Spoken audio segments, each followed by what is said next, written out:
Hello everyone, मेरा नाम है हर्षित। स्वागत है आपको मेरे चैनल हर्षित की पढ़ाई में। आज की इस वीडियो में आपको बताने वाला हूँ इंप्रूवमेंट एग्जाम क्या होता है एंड कंपार्टमेंट एग्जाम क्या होता है। अब देखो, बहुत सारे बच्चे ऐसे होंगे जिन्हें कंपार्टमेंट एग्जाम तो पता होगा कंपार्टमेंट क्या होता है, बट इंप्रूवमेंट एग्जाम में डाउट है बहुत सारे बच्चों का। ठीक है, तो बहुत सारे बच्चों ने कमेंट किया था, तो मैंने सोचा इस टॉपिक पर वीडियो बना दिया। आज की इस वीडियो में आपको compartment exam and improvement exam दोनों की डिटेल बताने वाला हूँ। ठीक है, तो अगर आप क्लास 10th या फिर क्लास 12 सीबीएसई में है, देन ये वीडियो खास आपके लिए होने वाली है। वीडियो बने ना एंड तक, लाइक नहीं है तो लाइक कर दें, साथ ही चैनल को subscribe and bell icon press. आइए शुरू करते हैं।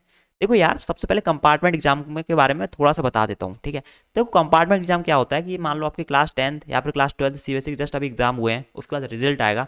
मान लो आप एक दो सब्जेक्ट में, अगर मान लो पासिंग मार्क्स नहीं लेके आ पाए, आप एक दो सब्जेक्ट में फेल हो गए, तो उस सब्जेक्ट का दोबारा पेपर हो जाता है। ठीक है, दोबारा पेपर अगले साल नहीं होता है। अभी मान लो आपका आज रिजल्ट आया, तो रिजल्ट आने के 1 से 2 सप्ताह के अंदर अंदर आपका उस सब्जेक्ट का एग्जाम दोबारा ले लिया जाता है, जिसमें आपकी कंपार्टमेंट आती है, जिसमें आप फेल होते हो। ठीक है, तो दोबारा आप एग्जाम देते हैं, उसमें पास हो जाते हैं, देन इट्स ओके। पूरी साल आपकी बर्बाद नहीं होती है, वो कंपार्टमेंट एग्जाम होता है। अब क्लास 10th सीबीएसई वालों का कंपार्टमेंट एग्जाम का रूल अलग होता है। 12th सीबीएसई वालों का कंपार्टमेंट एग्जाम का रूल थोड़ा सा अलग होता है। बेसिकली थोड़ा सा वैसे होता है। 12th में क्या होता है, अगर आप 2 सब्जेक्ट में कंपार्टमेंट अगर आपकी आती है, देन भाई थोड़ा सा आपको प्रॉब्लम होता है, आपको कंपार्टमेंट नहीं लगती, आप फेल कर दिए जाते हो। ठीक है, 6 सब्जेक्ट है तो 5 में अगर आप पास हैं तो पास ही माना जाता है। तो वो मैंने प्रॉपर वीडियो बना के रखा है, class 10th and 12th CBSE की डिटेल में बताया कंपार्टमेंट एग्जाम के बारे में, कितने सब्जेक्ट में लगती है, क्या कैसे होता है। तो उस वीडियो का लिंक मैं आपको आई बटन एंड डिस्क्रिप्शन में डाल दूंगा, आप जाके एक बार देख लेना। मेन बात करते हैं इंप्रूवमेंट एग्जाम की। देखो, इंप्रूवमेंट एग्जाम कुछ खास नहीं होता है। इंप्रूवमेंट एग्जाम क्या है, मान लो आज मेरा क्लास 12th सीबीएसई का रिजल्ट आया। ठीक है, मैथ में मैंने देखे, मेरे मैथ में आए भाई साहब 80 में से 70 नंबर। मैं सोच रहा यार 70 नंबर नहीं, 80 में से 75 नंबर मेरे आने चाहिए थे। मैं दोबारा एग्जाम दूंगा। उस समय मैं पढ़ नहीं पाया था थोड़ा बहुत, इसलिए कम मार्क्स है, बट मेरे को और ज़्यादा मार्क्स चाहिए, और ज़्यादा चाहिए, और ज़्यादा चाहिए। कोई भी रीज़न हो सकता है। ठीक है, तो मैं क्या करूँगा, इंप्रूवमेंट एग्जाम का फॉर्म फिल करूँगा और वो एग्जाम में दोबारा दूंगा।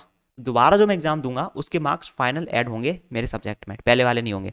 किसी को अपने नंबर बढ़वाने हैं या फिर आप और पढ़ाई करनी है, भाई नहीं इतने मार्क्स है ना, मैं सेटिस्फाई नहीं हूँ, मुझे दोबारा पेपर देना है सब्जेक्ट का, तो वो इंप्रूवमेंट एग्जाम के द्वारा दे सकता है। अब इंप्रूवमेंट एग्जाम के भी ना थोड़े से रूल्स होते हैं, मैं आपको बताता हूँ क्या होता है। मान लो आप क्लास 10th या फिर क्लास 12th सीबीएसई में है, आपका रिजल्ट आया, कोई एक सब्जेक्ट में अगर आपको ऐसा लग रहा है कि आपको ज़्यादा मार्क्स मिलने चाहिए थे, या आप दोबारा एग्जाम देंगे ताकि मार्क्स ज़्यादा आएँ, आपने और ज़्यादा पढ़ाई कर ली।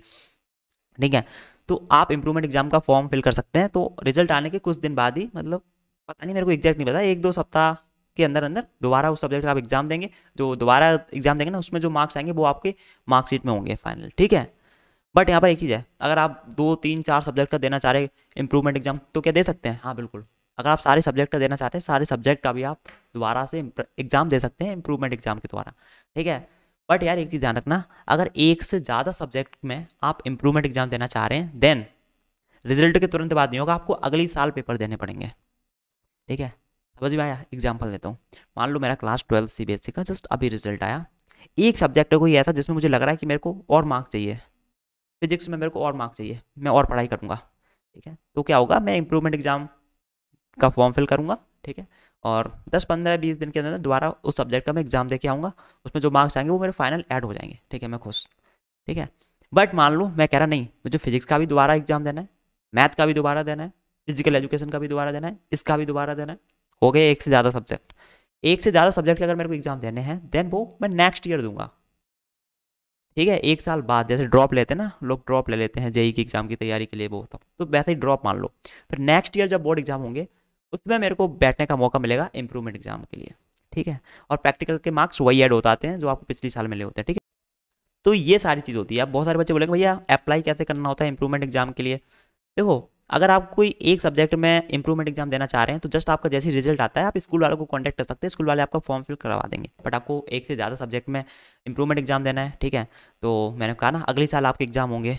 ठीक है, तो अगले साल हो गए तो उसके लिए आपको खुद से अप्लाई करना पड़ता है। अब कैसे करना पड़ता है, जब भी उसके फॉर्म अगर आएंगे तो मैं वीडियो बना के आपको बता दूंगा। अब इंप्रूवमेंट एग्जाम देने चाहिए कि नहीं, देखो अकॉर्डिंग टू मी वो आपके ऊपर डिपेंड करता है। मान लो यार आपको किसी कॉलेज में एडमिशन चाहिए, आपको किसी कंपनी में जॉब चाहिए, वहाँ पर ऐसा बोलते हैं कि फिजिक्स में कम से कम 90% मार्क्स होने चाहिए, जस्ट एग्जाम्पल दे रहा हूँ, है ना। और आपके फिजिक्स में आ रही 80% मार्क्स, तो आपको 90% मार्क्स चाहिए फिजिक्स में, बट आपके आए 80% फिजिक्स में, तो आप क्या करेंगे, इंप्रूवमेंट एग्जाम भर देंगे और अच्छे से पढ़ाई करेंगे, दोबारा पेपर देंगे तो 90% हो जाएंगे आपके मार्क्स। ठीक है, बट अगर आपको लग रहा है कि यार बोर्ड एग्जाम की कुछ इंपॉर्टेंस नहीं है यार, है ना, मतलब सीयूईटी वगैरह का मैं दूंगा, बोर्ड एग्जाम को कुछ खास लेना देना नहीं है उस चीज़ से, तो आप इंप्रूवमेंट एग्जाम नहीं दो। ठीक है, तो वो आपके ऊपर डिपेंड करता है। ठीक है, तो ये थी आज की वीडियो। आई होप आपको वीडियो पसंद आई होगी। वीडियो को लाइक कर दें, साथ ही चैनल को सब्सक्राइब। आगे कुछ भी डाउट हो, कुछ भी पूछना हो तो आप नीचे कमेंट कर सकते हैं, या फिर मेरे इंस्टाग्राम अकाउंट को फॉलो करो, लिंक डिस्क्रिप्शन में, एंड मेरे को मैसेज करो, I will definitely help you. ठीक है, चलिए गाइस, इस वीडियो में इतना ही। लाइक कर देना, चैनल को सब्सक्राइब, साथ ही बेल आइकन प्रेस। मिलता हूँ अगली वीडियो में। Till then take care.